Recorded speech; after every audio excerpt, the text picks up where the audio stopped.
Welcome to the party. I'm Sam Ekstrom of Locked On Sports Minnesota. On today's show, I compliment Kwesi Adolfo-Mensah for planting a double agent on the Bears. Luke Inman, Superior Sports Talk. I'm getting my arm ready for our loser punishment after my gambling picks this week.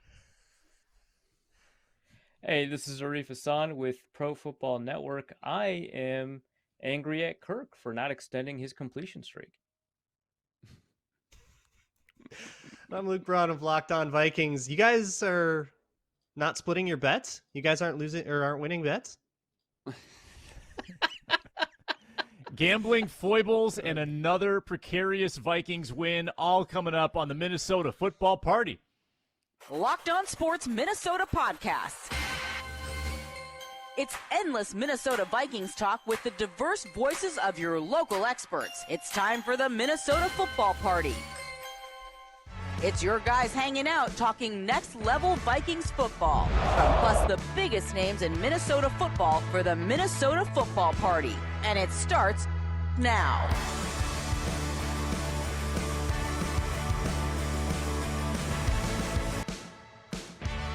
Welcome in. It's the Minnesota Football Party on Locked On Sports Minnesota. I'm Sam Ekstrom, Locked On Sports Minnesota exec producer, host, Vikings Insider, on Twitter at Sam Ekstrom, and I'm joined, as usual, by the two Lukes, Luke Inman and Luke Braun.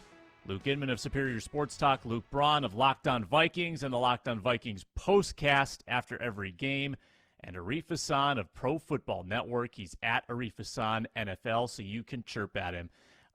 We've got plenty to talk about today, gentlemen. Is Kirk clutch? How are we feeling about the Vikings defense? And Lorin Cox joins the show to talk about how his Bears, he's a Locked On Bears host, how his Bears almost tanked their way into a division lead yesterday. But we begin with this. Amazon Fire and Roku. You can get Locked On Sports Minnesota on the Amazon Fire and Roku apps. Get all of our programming. It's a terrific viewing experience. It's Locked On Sports Minnesota from the Ron Johnson Show, Superior Sports Talk, and this, the Minnesota Football Party. Amazon Fire and Roku. Check it out. Is Kirk clutch, gentlemen? 3 consecutive game-winning drives, 3 consecutive fourth-quarter comebacks. The Minnesota Vikings are 4-1. And I'm not sure the conversation changes a lot from the previous 2 weeks. We're still wondering if the Vikings are for real. We're still wondering why they were in a game with a team that's clearly inferior in the Chicago Bears, and yet Kirk Cousins putting beside all of the first 3 quarters and coming through in the fourth quarter. I don't know what bizarro world we're living in, Luke Inman, but this new clutch Kirk could be a big development for the Vikings' fate this year. Yeah, I mean, between the Detroit game, leading the team down in field goal range in London, and now this Sunday versus the Bears, 3 impressive comebacks on the season already in a row on his resume. Obviously, like you mentioned, you wish they wouldn't be in those situations every week, especially blowing an 18-point lead. But it's the NFL. What was it last week? 15 of 16 games, I think, were a one-possession outcome. So I guess that's just life in the league nowadays. But most impressed yesterday, with that comeback, unlike the Detroit game, I think was just a 3-play driver in London to set up the field goal. Yesterday, he puts the marching boots on. 17 plays, 75 yards, chews up 7 minutes on the clock, 3 third-down conversions alone on that drive, including the scramble on 3rd and 5. So he's getting the job done late in games. That's great. And now I think everybody believes it, right? The fan base. You heard a lot of players in the locker room saying, yeah, we just expect that from Kirk now. And yesterday, it wasn't just the game winner, too, I think, that made him clutch. It was the critical moments outside of that, too.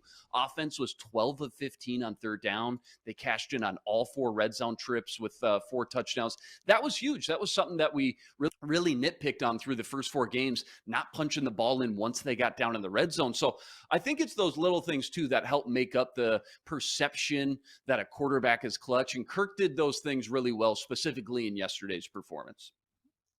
Arif, is Kirk clutch? So he currently leads the league in fourth quarter comebacks and game-winning drives with 3 apiece. Now, remember, last year, the Vikings were in more one-score games than any other team in history, excepting one, which I believe was like something like the 2015 Baltimore Ravens. And still, we only saw 3 fourth-quarter comebacks, 4 game-winning drives from Kirk Cousins that year. So he is already kind of meeting that with 3 and 3 each. And so what would suggest that he's clutch. Now, my issue with Cousins and his clutchness, the reason I always argue that he wasn't clutch, was not because he folded under the situational pressure, right? That he wasn't up to the moment, but rather that he didn't have a level of situational awareness where he knew to throw the ball. He would very often throw the ball over the middle, right? And let the clock drain. He wouldn't manage the clock very well from a quarterback perspective. He would throw the ball away on 3rd and 4th down. That's not happening this year, and we saw the seeds of it actually in training camp. Now, remember, there were 2 separate years in training camp where he didn't win a single 2-minute drill against the opposing defense. This year, he won nearly all of them, which tells us that there was something in the way that he's changed his approach to these 2-minute situations that makes him quote unquote clutch. And I think that his situational awareness has either improved, or the way the plays are designed and the reads progress has changed it such that he doesn't need to improve his situational awareness. The only options available to him are generally pretty good options. So I think it's either one or the other. I think it's actually probably the first, as much as, I have a reputation for taking stuff away from Kirk. I think that actually the way that he is just playing has increased his level of aggression overall and has led to situations like this. Now, obviously, we haven't seen Kirk, do extraordinarily well in improv situations this year. But I argued that the reason is because we're seeing him do it more in a way that's uncomfortable to him, and he's going to grow, hopefully, in that respect. But we're already seeing the dividends pay off when it comes to these late game drives. Hopefully, we'll need less of them. They should have put away the Chicago Bears. I would like to see Kirk in more Arif improv situations, but from like a comedy standpoint. I would just like to see him try improv. Oh, he would absolutely fumble that. That'd be awful. That would be awful. Yeah. What's the deal with penalties? Am I right? Luke Braun. Why don't they just make the whole Arif's offense out of the 2-minute? They basically did coming out, but there's a lot of tempo. But to that point in this game, with like this kind of the way that this one played out gave us a pretty clean environment of not actually situational changes that need to be made. You weren't inside 2 minutes. You didn't have to worry about timeouts or anything going down, except for at the end of the second half. But at the end of the game, they got that drive started with, I think, 9:26 on the clock, and they scored before the 2-minute warning. So it was a neutral situation from that aspect, but there was a lot of situational pressure, and the drive went very, very well. So if you're looking for proof of that, of, does he fold under the pressure? Well, no, but yeah, it was always more about him throwing over the middle when the clock is ticking, or problems getting in and out of the huddle. That was a huge thing last year that has improved a lot, is the Vikings getting up to the line. And sometimes it's tempo, they get up quickly, but even coming out of huddles, they're getting up to the line a lot more quickly. They would get up to the line, they'd be lined up, they'd have absolutely no ability to make any audibles or make any protection adjustments, because the play clock would be at 3 seconds by the time they actually got lined up. That's not a problem this year, and that helps in those situations as well. So yeah, there have been a lot of marked improvements. And if your definition of clutch is more dependent on when the lights get bright, then this last game, I think, was a really good proof of concept. And overcoming off-schedule situations, too, on that drive. 1st and 15, 2nd and 14, 3rd and 5, 3rd and 8, and then 3rd and goal at the 1, where Kirk opts into a sneak. He had the option going to the line of scrimmage, and then he decides to sneak it himself based on the look, which is interesting. But Kirk is a little bit becoming Jimmy Garoppolo-ian. He's not a gigantic box scorer right now. He is, and it's in the best way possible. That's a compliment. Jimmy Garoppolo is a terrible box scorer. He occasionally throws a bad pick. Kirk's been doing that a little bit. Did it yesterday. Did it last week. But Jimmy Garoppolo comes through in the clutch, and Kirk Cousins is doing that. 10 of his last 19 victories produced by a game-winning drive, and that is giving him no credit for Ravens game last year, Bengals game last year, Cardinals game last year, at the Lions last year, where I think we can all agree that he did his part in those efforts, and then either the defense collapsed or they would lose in overtime. So I think there's a lot to like about that. Luke Inman, going forward, is it sustainable for the Vikings to win all these close games, or is this eventually going to catch up to the Vikings, having to come down to the wire every week? I think it's pretty unrealistic to expect them to continue to win these close games. But I think just when I look at the offense and how they're gradually improving week by week, I think what stuck out to me the most that should give fans a lot of optimism was the pre-snap adjustments by Kirk. It felt like over half those plays when he got up to the line, he called an audible. Hard counts, the checks, the no-huddle, up-tempo offense to keep the Bears from subbing in and out. That's what I was most impressed about because, remember, under 8 years of Zim, there was a real internal battle of who had control of the offense. And, like, how much did we talk about when they hired KOC that in this league, it's like the marriage and relationship between the head coach and the quarterback needs to be a healthy one. It's got to be a good one. And versus the Bears between KOC's play calls, which I thought were maybe the best we've seen thus far through 5 games, combined with just Kirk's command of the huddle and leadership to adjust the plays when he saw fit. That was the A topic offensively. And I think, again, what should give fans a lot of optimism that, no, they might not continue to win all these close games, but offensively at least, and I know we'll get to the defense here in a minute, offensively, I think you're seeing steady improvement week by week. Yeah, Arif, there's going to be gripes that the Vikings let the Bears back into that game. But if you look at the drive-by-drive, the Vikings do miss 2 field goals there. If they hit those field goals, then they would have scored on 6 out of 8 drives. They would have had 1 punt in the game. I think their Kirk interception is probably the one play or the one ending to a drive that really bothers you. But for the most part, you did everything you wanted to do. You got Justin Jefferson involved. You got third down conversions at 80% and red zone conversions at 100%. So the things that we have griped about this year all came to fruition yesterday. It still felt like there was a little left on the table, but aside from a couple missteps here and there, which are going to happen over the course of a full game, it did feel like the most complete offensive performance, to me at least. Oh, well, we have to remember the missed field goals are both 50-plus yarders, right? They probably, and one of them was blocked, right? But they probably don't become missed field goals if they're closer, and I think that's true of the blocked one as well.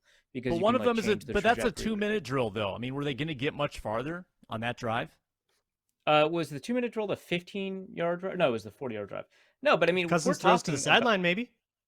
Yeah, if we're talking about how clutch Kirk Cousins is, then why are we saying, but that was just a 2-minute drill? Like, I think that we should at least hold the offense to the standard that, 50-yard field goal attempts are not the goal, or not the mark of a successful drive, and are just bonuses if you make them. I think that we should not consider those to be goals that are met, especially because there was a 15-yard drive from inside Chicago's territory. So I think that letting the Chicago Bears back into the game was primarily a defensive issue. I don't want to shy away from that, but the offense needs to keep their neck on the throat, or keep their foot on the throat, and make sure that they continue to score points and keep Chicago out of it.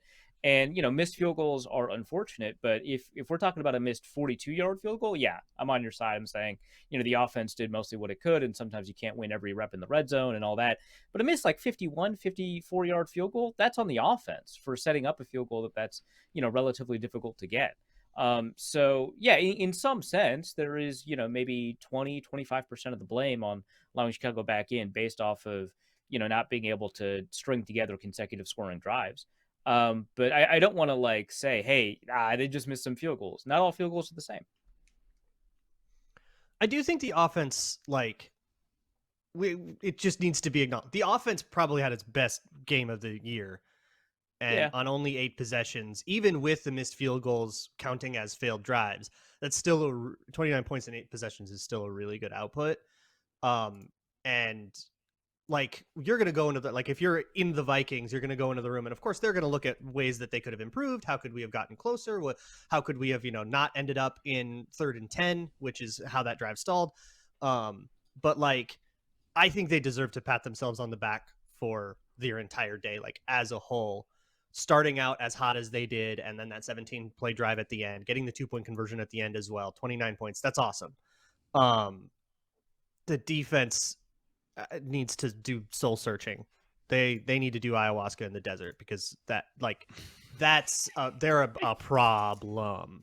And letting the Bears back into that game, to me, it's like 90-10 on the defense.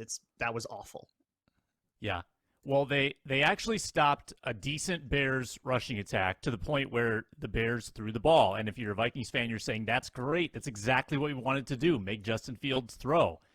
Well, Justin Fields looked a little Kyler Murray-ish in the second half with his escapability, with some of those throws downfield. Darnell Mooney goes OBJ on the bit.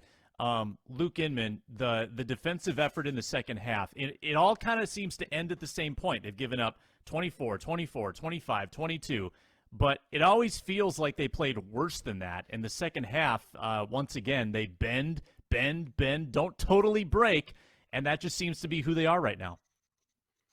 No, you're absolutely right. I mean, one hand, you've got people saying, well, they haven't allowed more than 25 points in a single game yet this season, so that's something, but seems like you're reaching a little bit, right? Because they just, once again, look lackluster, a little underwhelming. Reggie and I in Superior Sports Talk have dubbed them Gumby defense, soft and bendy. 22 points against the Bears isn't great, but the more you dissect it looks actually worse. And I think it was I love it. Luke tweeted out yesterday, only 8 drives for the Bears.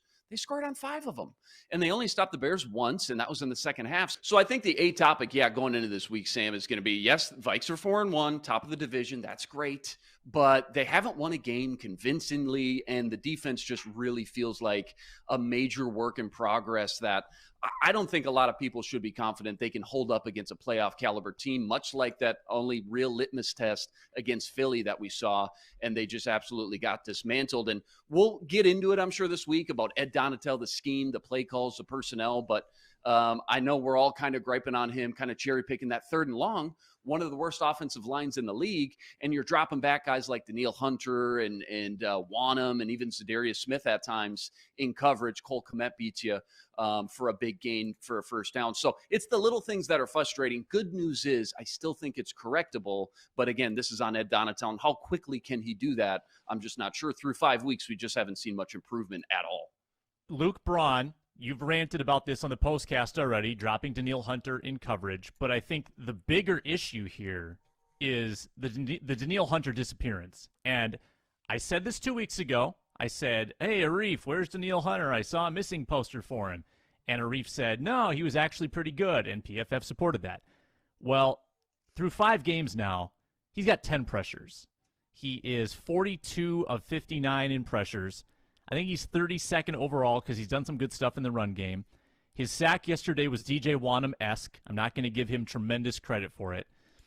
I don't want to be too down on Danielle Hunter after 5 games, still a small sample size, but Ed Donatel failing, I think, to get the most out of Danielle, Harrison Smith, Eric Kendricks, the stars that just felt big on the field. They took up a lot of space. They were rangy. They would get to the ball. That's not happening right now. And Luke, I'd be curious your thoughts just on this, the stars fading. Is it age or is it something else? I'm not going to say age isn't Danielle Hunter 28? No, I thought Danielle Hunter played well against the Bears. He did. I thought he had a good game. PFF hated it. PFF's not everything. Danielle Hunter will turn 28 in about 19 days. Happy birthday. Oh, nice. Yeah, no, I thought he had a good game against the Bears. I was pretty happy with that. I thought he was productive enough in the run. I thought when he did pass rush, he was at least compressing the pocket or making the lane the way he was supposed to. But I think, this is a matter of usage, and I would love to see it. Maybe SIS has it or something. I haven't looked at it. How often Danielle Hunter is dropping into coverage? Because 3rd and 10 and he's doing a hook zone. That's criminal.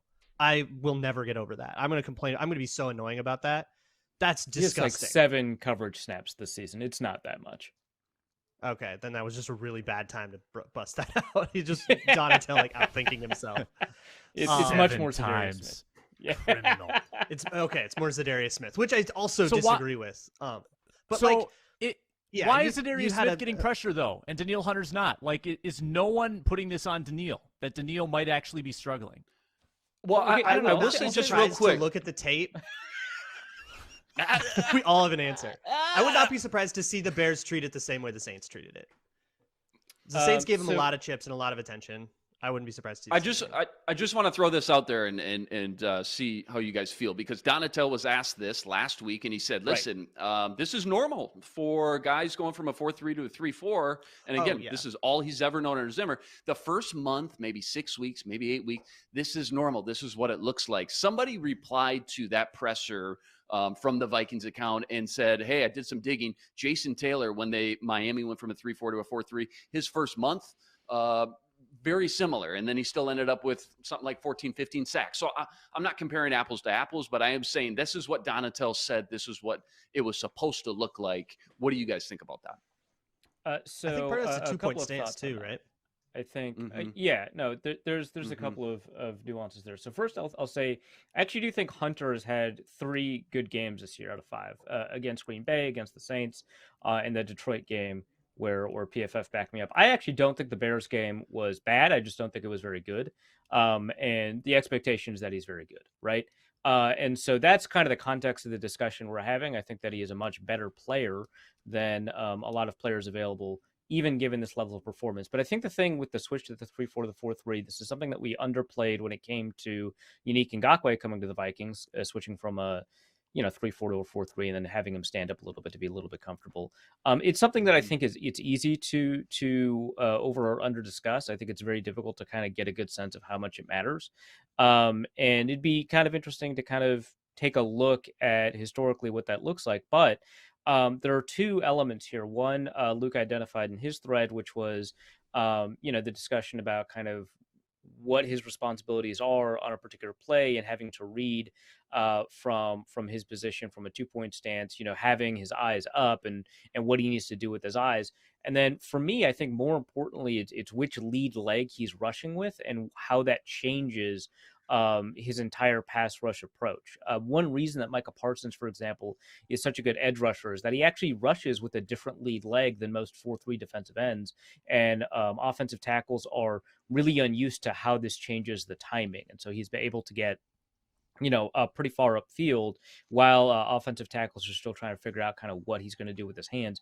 The inverse is kind of true for Hunter, whereas he's rushing up the field, the synchronicity between his hands and his legs and his footwork isn't quite there yet, and he needs to figure out what he wants to do as a pass rusher in order to be effective. Right now, you take a look at his explosion off the line, it's not quite what it usually is, and I think part of that is not his pure athleticism. In fact, I thought he looked all right from that perspective in camp, but rather how to integrate that into his overall pass rush approach. So I do think that this will be fixed, as we continue further down the season. I would like a more systematic review of what it looks like when edge rushers switch from a 3-4 to a 4-3, or rather a 3-point stance to a 2-point stance more often. But I do think that all of these play a role in the level of play we're seeing from him. And one thing Danielle Hunter has always had throughout his whole career is the ability to learn new stuff. It's never instant, but he has taken on a lot of new stuff over his career. I think just not exploding off the line out of that 2-point stance is the only other thing, but it's kind of a confluence, I guess. Yeah. But it's also probably overplayed. I think calling it a disappearing act is unfair. And maybe that's a harsh characterization by me. There's a lot of questions I would like to ask Mike Zimmer. One of them, a little ways down the list, is he always teased a couple things that Danielle Hunter could do better without really saying what they were. He said numerous occasions over the course of several years, if he did a couple things different, he could be really special. But he never really detailed what those were. I'd like to know what they were. I'd like to know what Mike Zimmer felt like Danielle Hunter struggled at, right? Because it's kind of hard to see with the naked eye. Before we continue talking about Vikings-Bears, we're going to get into the 4-minute drill, talk a little unsung heroes, and then Lorin Cox of Locked On Bears joins us. Today's show is brought to you by betonline.net, your number one source for football betting info this season. Find all the latest player developments, team matchups, news, podcasts, in-depth articles, and plenty more at betonline.net. Looking ahead to Vikings-Dolphins, it's Vikings favored by a field goal against the quarterbackless Dolphins in that game? Is Tua going to play? That's going to be the storyline we're watching all week, and you can track that line day by day at betonline.net, your continued source for all sports wagering info, MLB playoffs, NBA and NHL regular seasons coming up. Resources there for you to track your team's spreads and over-unders. Head to betonline.net or use your mobile device to learn more. BetOnline, where the game starts. And, folks, make sure to like, comment, subscribe on YouTube. Leave a comment. What's up with Danielle Hunter? Is everything all right? Or is it a disappearing act? Or is it just Ed Donatel's fault? Leave us a comment on YouTube. It helps other people discover the show. How about some unsung heroes before we get to Lorin Cox of Locked On Bears? It's going to be our 4-minute drill for the day. I want you to give 1 minute on your unsung hero from yesterday's game. Let's run the animation.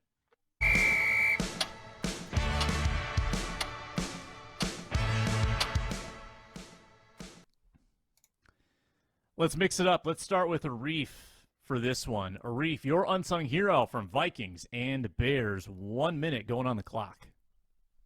Yeah, I'm going to go with the obvious, most unobvious player, which is the player with the highest PFF grade on offense. My initial eye confirmed this, so I'm going to be comfortable going with this. It's Ezra Cleveland, left guard.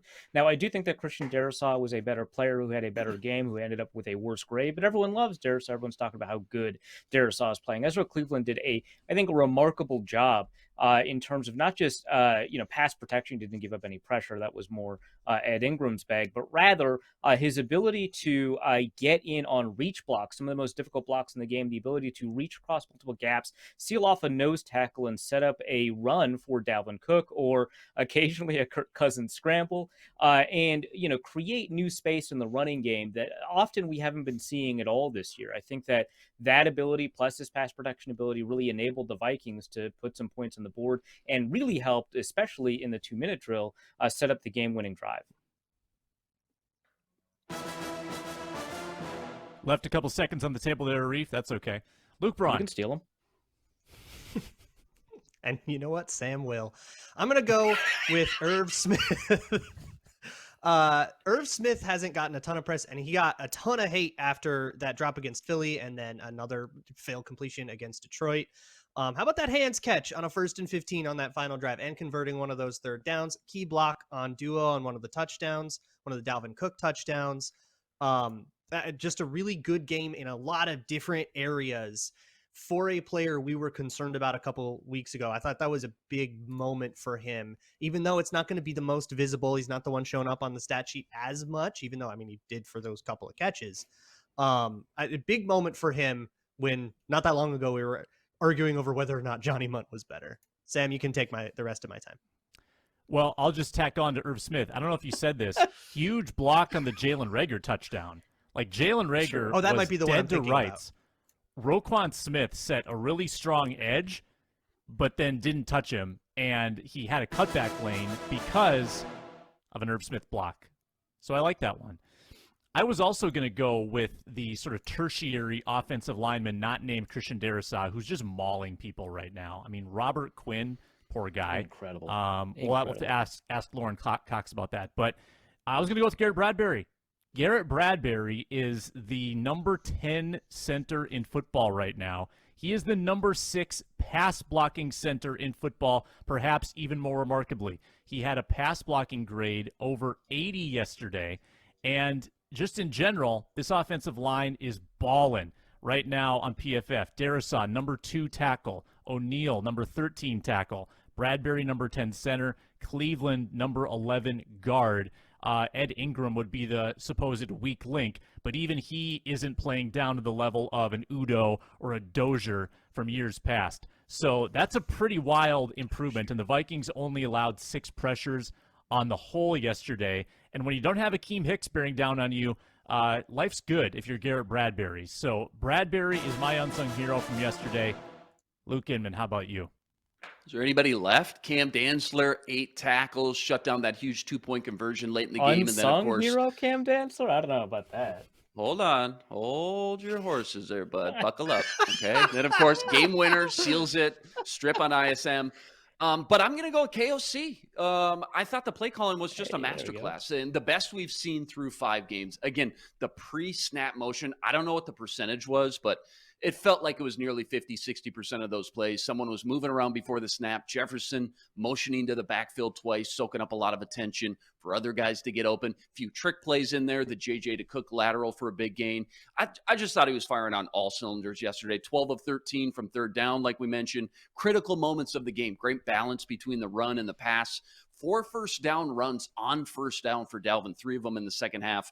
Great job with new run designs yesterday compared to the first 4 weeks that we were griping about. And look at the time of possession, 37 to 23 minutes time disparity. So I just thought KOC, best offensive performance of the season thus far. So he's my unsung hero. We've got our guest of honor in the waiting room. It's Lorin Cox of Locked On Bears, who joins us now. Lorin, I'm going to tell you something hilarious, and welcome to the show, by the way. Vikings fans were upset when Amir Smith-Marset got waived. They were actually mad about it. Can you believe that? It's me. Bears fans, I'm Vikings Bears fans. fans were excited about Amir Smith-Marset when he joined the team too, and yeah, things change quickly in this league, don't they? Yeah, how's Bears Twitter handling this? minds. It's a little meltdowny, you know. The pitchforks and torches are fully out, you know, especially for a player like this that hasn't contributed much at all because it's a slow process of building up. But like, you can't make not only the fumble at the end of the game, but also flagged on the illegal contact or the illegal block in the back penalty on Justin Fields' 52-yard touchdown run. That you rewatch that play, and I think it was Cameron Dantzler too, that one, who throws some hands up and falls down in a pretty good performance job there. Getting his Oscar out there early for not the most difficult block I've seen in my days. So it's a tough one. But Justin Fields came out after the game, right, and said like, "Hey, we still think he's a good guy. We got to back him, and we got to support him too." So I don't think there's going to be any sort of overreactions from the team, at least. What are the expectations for this Bears team? And then we'll go around the horn after this. We'll all get a question in. But I want to know what fans were realistically, I guess, hoping from this team this year, and when they do lose these tight games, is there a faction of the fan base that says, well, this is who we are, this is a rebuilding team?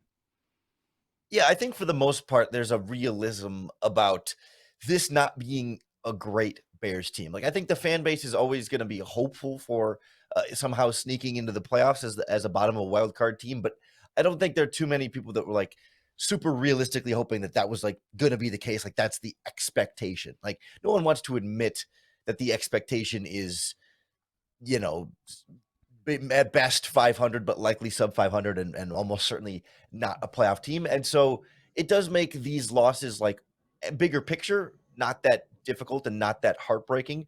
But the Bears have been a team every game this season that has them right in the mix in the fourth quarter. And a lot of these end up being, you know, 1-possession games when it's all said and done. So it's like, you go in this game thinking, oh, the Bears aren't going to win. Like, no, they're 7-point underdogs. No big deal. Like, we're not totally surprised when they're down 21-3.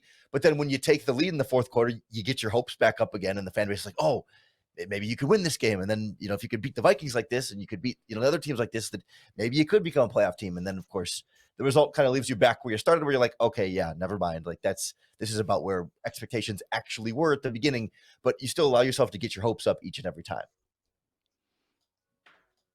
Hey, Lorin, we hear, you know, the national pundits, the noise about Bears fans' frustrations, and I get it. But talking to an expert like yourself, like, what was your thoughts going all the way back to the Ryan Poles hiring, the Matt Eberflus hiring, and then the idea just to blow the whole thing up, knowing, all right, you're likely going to hinder the development of this young quarterback you've invested and mortgaged a lot of your future into. Did you support that decision? Did you think it was the right move given the cap situation, et cetera?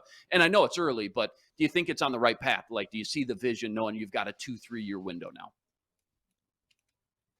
You can definitely see the vision. Now, whether that means they handled it perfectly up to this point, I'm not quite there. I think there's a middle ground here, right? Everyone's quick to say, holy crap, they did nothing around Justin Fields. What are they doing? Like, how did they do so little to help their quarterback? And I think it's a little bit more gray than that. It's not quite as black and white to that, where there were significant salary cap challenges, like you mentioned. Like, they did not have enough money to properly build around Justin Fields and field anything even close to a real NFL defense. Like you saw how much the defense struggled in this game, and that was with the investments that they did try and make on that side of the ball. So if they had taken even less defensive money to build a little bit more around Justin Fields, the defense would have been even more miserable than what we saw on the field in that first half, right? So they had some very real challenges to actually field a full like 44 or 22 starting players on this team that can be considered NFL starters. And even in that category, they probably only have 18 to 20 guys that are really NFL starters on this team. There was just so many holes to fill. And so like, yes, I think you could find a few $1 million here and there to have, sign another offensive lineman or sign another wide receiver. But like to some extent, the receivers they signed, Byron Pringle's on injured reserve. N'Keal Harry is about to come off of injured reserve, but like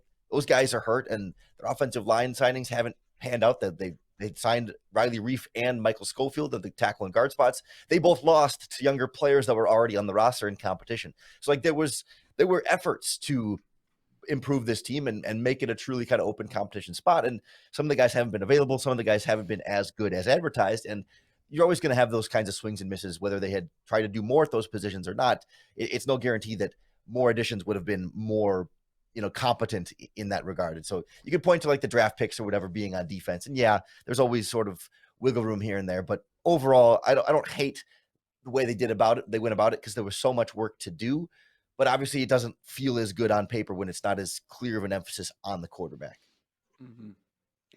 I have something that follows up on that, I guess, because if you're going to have a roster, especially on the defensive side of the ball, that's that depleted, no Jalen Johnson in this game, worth mentioning.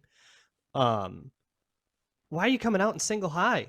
You're like manning up on Justin Jefferson with like Kindle Vildor. Is that what? What does Eberflus do? Kindle Vildor is having a much better season this year than last year. I'll say that. But no, that was like one of my big head scratchers coming out of this game. It's like the Bears go into every matchup, it seems like, and just come out with their most like vanilla defense. They're saying like, all right, we're just going to play our base coverages and not really mix things up or try things. Well, that's what I'm saying. It's like Justin Jefferson anything unsurprising, and it's like every game they come into halftime. Sounds really familiar. Right, but like each game they come into halftime and figure out, okay, here's what they're doing to us, let's switch it up. And they've been a really strong second half defense. The touchdown to the Vikings, this sounds really familiar. Right. Oh my gosh, it was the first touchdown the Bears have allowed in the second half this season. So like they've been really good at making those halftime adjustments, but it boggles the mind as to why it takes until halftime for them to figure out the Vikings are going to throw to Justin Jefferson 7 times in the first half or whatever it was. Like none of that was unexpected, and I don't know why they just weren't more like proactive on that instead of reactive. I really don't know what their plan was there. So I want to go back to this quarterback question, kind of a bigger, maybe more philosophical question that doesn't necessarily have to do with Fields, although please relate it to Fields and do my work for me.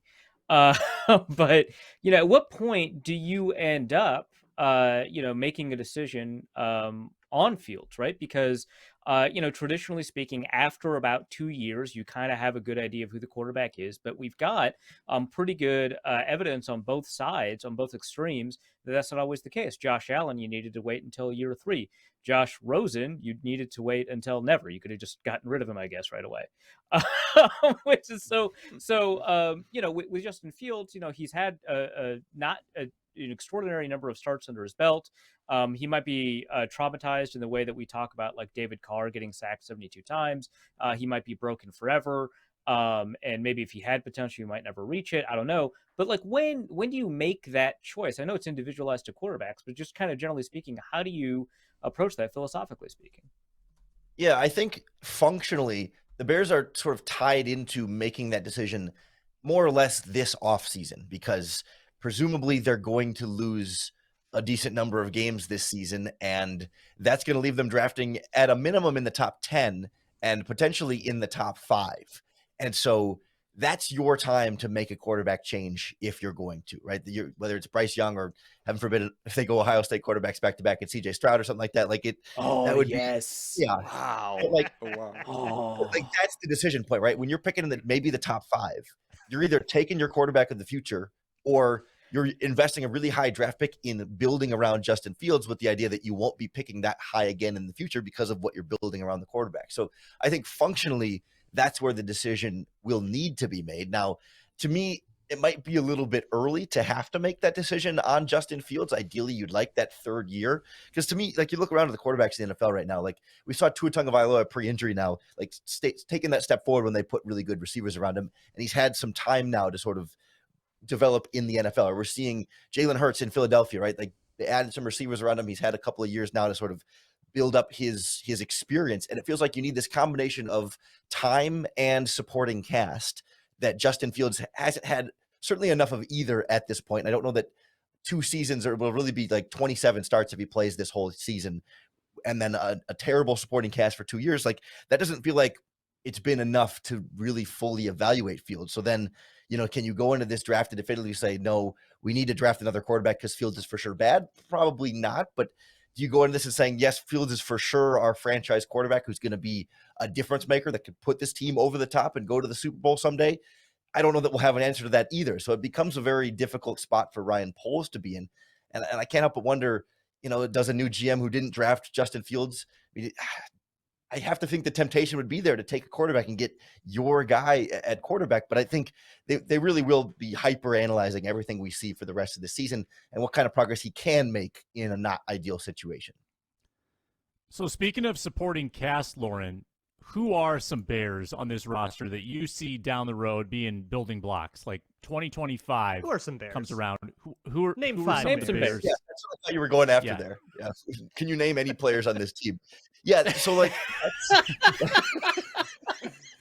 They were all on the Vikings at one point, I think. Just put Yeah, two yeah. names together. Any names? Go ahead. Jalen, last name. Something. there's a lot of Jalen's and a lot of Joneses separately on this team. Yeah. No, so I mean, isn't that the problem though? Like 2025 players, it's Justin Fields, it's Darnell Mooney, and maybe Khalil Herbert. But by 2025, if he's off his rookie contract, will you pay him a second contract? Like probably not. So then, I mean, maybe Tevin Jenkins. He's been kind of the bright spot on the offensive line, a second round pick last season, who was almost traded this offseason and seemed to sort of figure out what they wanted from him. Their left tackle's a rookie 5th round pick. He's got that kind of potential, given that he hasn't, been terrible so far for a rookie 5th round pick thrown in there. And Larry Borum, their other tackle, again, has that potential, but you're not like positive he's a 5-year guy. So then it's like Jalen Johnson, Eddie Jackson, Jaquan Brisker, Kyler Gordon, maybe Roquan Smith, but maybe Roquan Smith's on his last season in Chicago. But really, I mean, that's about it, other than like the other current later round rookies that maybe you hope become something a little more than they are. It's a little bit barren in that regard. And this season was all about signing free agents on these short 1 to 2 year deals to see if they could be value picks that could be long-term fits in this team. And really so far, most of the free agents that Ryan Poles signed this year on those kind of 1 year deals have not looked like high value players. And the guys who have played well have been some of the holdovers, like Kindle Vildor, we mentioned, really taking another step in year 2. It was not that Ryan Poles addition. So has not been a stellar free agent class in his first go around, but super stellar free agent classes across the board. Well, good stuff, Lorin. We're all waiting anxiously for Thursday night. Bears and Commanders can hardly wait to So subscribe to Prime for that one. Twitter's gonna be so good. Who is the worst field between the Bears and the Commanders? The Bears switched to a new kind of grass at the start of this regular season. And obviously the drainage had issues against the 49ers because it was like, I don't want to say historic level of rainfall, but I mean, it was among the rainiest, wettest games I've seen in a Bears stadium up to this point. So, but like, other than that, it has been slightly better this season. The bar was the floor, I understand, but like, it's all a play to get that new stadium in Arlington Heights before too long. That's true. Genius. Next level thinking. Lorin, you do good work. Locked on Bears. We appreciate you appearing the day after a loss and talking it through with us. Have a great rest of your day, all right? Appreciate it. I appreciate you guys putting up with the reef for as much as you do. So thank you. See you, Lorin. Get out of here. Get him out. Teeth. Get him out of here. Get rid of this child. Bye, Lorin. All right. Let's bring him back on. Let's Get talk him about in Arif here. more. Hey, He's still there. What else can we say about Arif? You'll We never don't need have to- a beard to like insult this, Lorin. our- I just want to let you know. our co-host You'll never anymore. have a beard like this. So I'm getting there. I'm getting there someday. No, it's Arif, a struggle every never day have for hair you. like this. Oh, shots fired. Right? I'm not. He I'm not went 20. there. I understand. I'm not 20. It's okay. It's gonna be real cool when you get your first drink, bud. I'll be there. Don't worry, I've got plenty of gray hairs along the way. It's okay. Thanks, Lorin. Of course. Peace out. Wow, where do we go from there? Make sure to subscribe to Locked On Sports Minnesota wherever you get your podcasts. It's all free. It's all available. And do it on YouTube as well. Free and available there. It's all of our shows, but with video. You get to see when Lorin strokes his brilliant mane of hair, and you see Arif's lack of it. You can't get that on audio. You can only get that on YouTube. Special teams yesterday. Are we out on Matt Daniels? Is it over? Is the honeymoon phase over? Ryan Wright, 15-yard punt, 2 penalties on punt coverage, 2 missed field goals. Shall I continue? What is going on? I'm not really that concerned. Some people miss my good sarcasm. Kickoff coverage, though, right? Yes. Yeah. Dan Chisena. Yes. Yeah. Dan Chisena. They love Dan Chisena. Like, everyone in their aunt was congratulating him for a tackle. They're like, wow, your first time tackling a guy on the first try. You didn't run by him. You didn't slide 10 yards by the guy. You wrapped him up right away. Good for you, Hey, man. If you try at something for 3 years, you're likable enough, you finally do it, people congratulate you. I feel like it's a lot of new people this week. Like Ty Chandler before he got hurt was in. Miles Dorn was in for the first time this year, I believe. There's a lot of people because of injuries and stuff, so they were dealing with a few new configurations. I would imagine that had something to do with the problems. Kind of a bizarre trend right now. Lewis Cine, Andrew Booth, Ty Chandler, and Caleb Evans all out with special teams related injuries. And I know that that's always been a thing. Like, special teams plays are dangerous. Lewis Cine, example A. But the rookie class is getting decimated right now by special teams, and you hope that doesn't kind of ruin their mojo because they had such a good thing going. But it all kind of went wrong yesterday and was almost the difference in that game. That's probably a gigantic story if they don't win that game, is what went wrong with Matt Daniels' crew. We got a few Is there minutes any left early on the show. word on those injuries either, by the way? Caleb Evans or Ty Chandler? I think they're both. Caleb was just a concussion, right? Oh, okay. Just a concussion, a reef. But as in just a concussion, I obviously mean that he's not going to be out for like multiple weeks. Right. Probably misses a game, though. And it sounds like Chandler might be out a bit with a hand. So Booth may be on the verge of returning, but that's taken longer than it should have already. And then seen out for the year. So the Vikings. And now you got the bye in week 7. bodies. Do they just keep Booth out one more week anyways now at this point? That'll be interesting. But now with the Caleb Evans out, who knows? I don't know. I'm a little worried that Booth has that kind of made of glass tendency where it's just going to keep popping up. I would give him time. Luke, you don't want to give him time. You love Andrew Booth. You want to see Booth right away. By the way, I obviously you guys make fun of me. I always bring up Andrew Booth and Brian Asamoah, at least on the Superior Sports side. Did you see Brian Asamoah out there for a good, 7, 8, 9, 10 snaps, especially on third down playing that quarterback spy? Yeah, I like it. I'm all about that. I'm not necessarily going going to to say he excelled. I'm not going to say he excelled, but he was out there. Baby steps, guys. Eating into Luke, I Hicks's don't know the snap count, answer. Or is this a sub package? I don't know who he cut into. Sullivant? Was it Sullivan? Maybe the Vikings were playing. Yeah, maybe the Vikings were playing 3-3-5. Maybe they subbed out definitely was a possibility. I think I saw him out for Jordan Hicks a few times there too. But that'll be interesting to go back and watch the film. Yeah, that's a good question. I'm not sure exactly.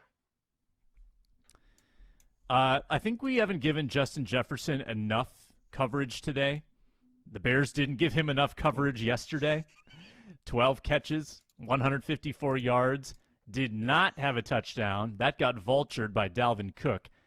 And he had a wonderful throw. That had to have been a 40-yard throw all the way across the field in on Dalvin Cook for 23 yards. Justin Jefferson yesterday, the Bears kind of dropped the ball in the first half, but your thoughts on the way the Vikings got him open, Arif? I mean, I think that the Vikings did not do anything particularly special to get him open. I think this was just a failure on the Bears' part. Although we should remember that when the Eagles and the Lions were able to, quote unquote, shut down Justin Jefferson, it was a combination of things. One of which was having an elite corner be part of the double team, right? And so having a Darius Slater, a Jeff Okudah, along with a safety on top was a big part of it. The Bears do not quite have a Darius Slay, especially with Jalen Johnson injured. So I don't think the Vikings went out of their way to do anything particularly special to get Justin Jefferson open. We didn't see him motion more than he usually does. We didn't see him in the backfield a ton. We didn't see him set in the slot to get him clear of releases. They just said, hey, you love running over routes? Let's get you some over routes.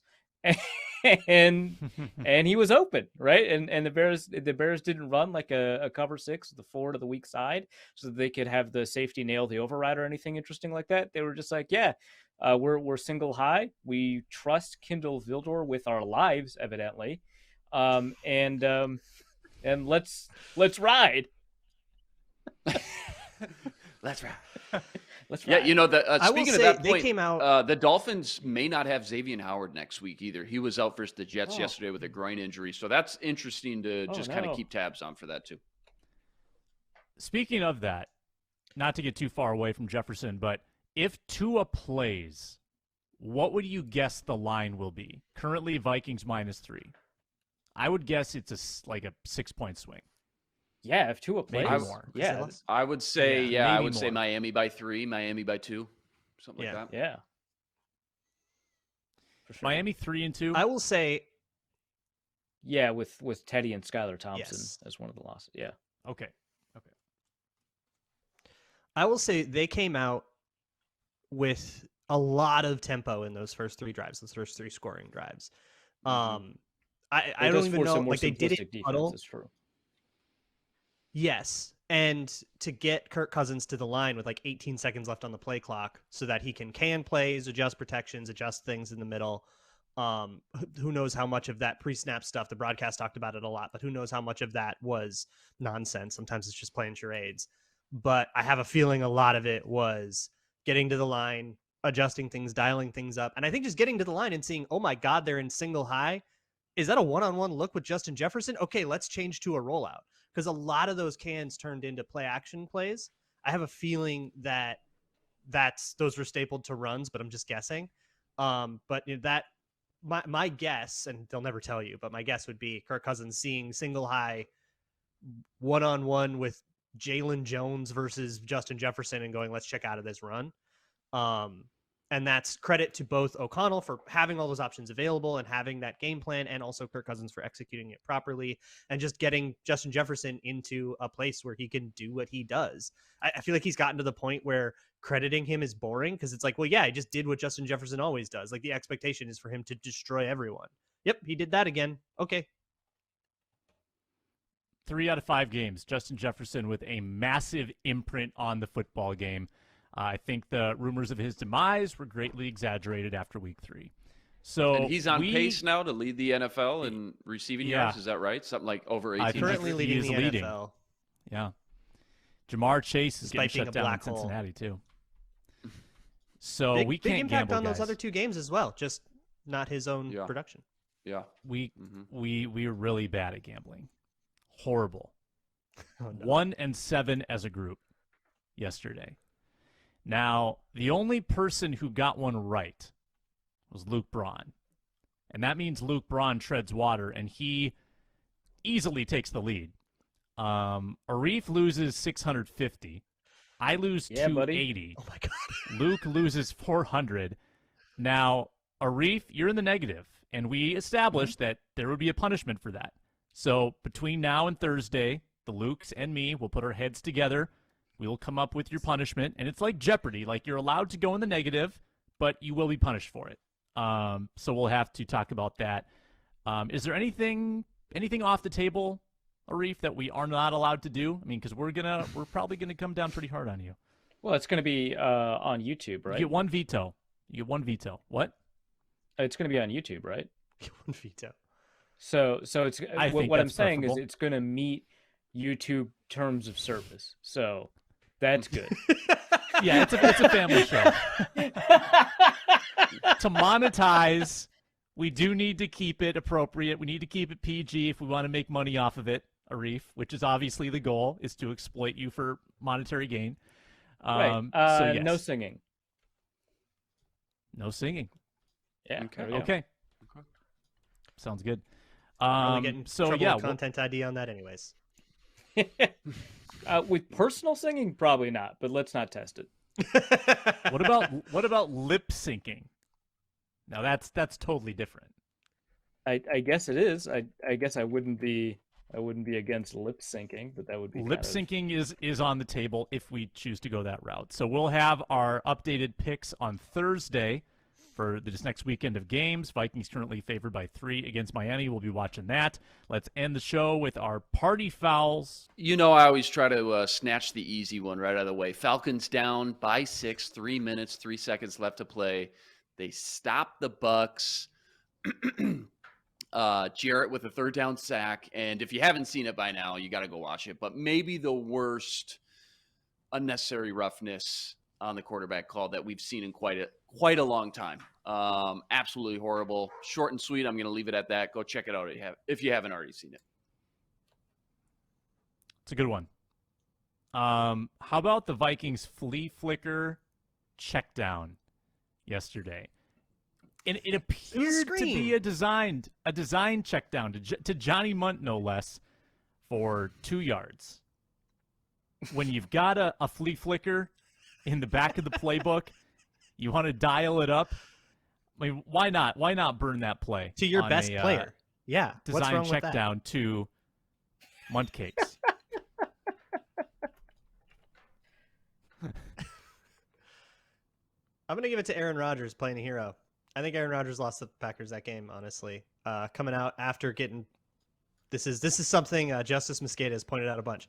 After the Packers take a weird momentum hit, Aaron Rodgers will come out and throw like 3 shot plays and go 3 and out and punt it back. And tried to be the hero a lot more in a lot of those other games. Tried to win the whole game at once, which is something I believe Kirk Cousins said he was actively understanding how not to do in this game or another time. After the Eagles game, rough he stuff said to go. he was saying how he needed to not get it all back at once, if that's what you're referring to. Yeah. So go to London, lose to the Giants and Danny Dimes. Whoops. I actually let me see what I have on my phone for this because I didn't prepare for this. Actually, how about this? Browns, they drafted a kicker. That's actually not my issue. The kickers missed a couple of kicks this year.